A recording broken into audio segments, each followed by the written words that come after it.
It was all over quite quickly, so do it again in slow motion. You can see the moment when the tyre goes. It's still doing 288 miles an hour here, but then it's off. It's away. I think it's about 0.4 of a second, really, from the tyre blowing to it all going wrong. Then when it digs in on the grass, the car rolls. It's still doing 230 when it's upside down on the grass. Which is, so here now it's still doing 230 miles an hour when it's upside down. Then it flips a bit, and then it settles down, and the roll bar digs into the ground along with my head, and that stops it very quickly. Indeed. Hugh. Oh, thank you.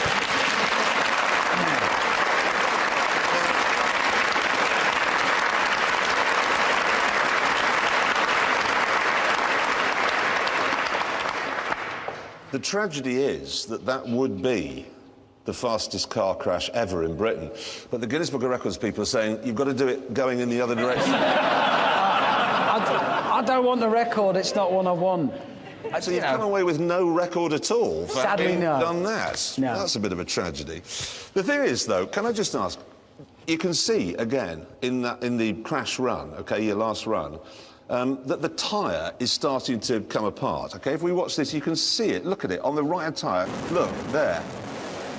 Now, I'm sorry, mate, why didn't you spot that? Well, I had a lot on. I was doing 288 miles an hour. I can have a lot. I'm in the office, the kids are shouting at me, write a story, I'm on the phone. If a lion walks in, I'm going to notice it.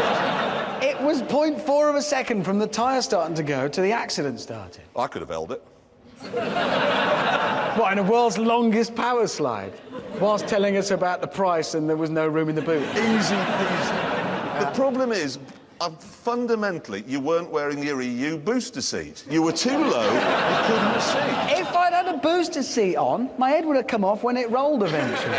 Have you read the highway code? Well, I didn't have a copy with me. Because it quite plainly says here, when the car goes out of control, steer into the skid. That's right. Look, the expert guys who did the telemetry that was on the car, you know, the computers and stuff, they said I had the reactions of a fighter pilot.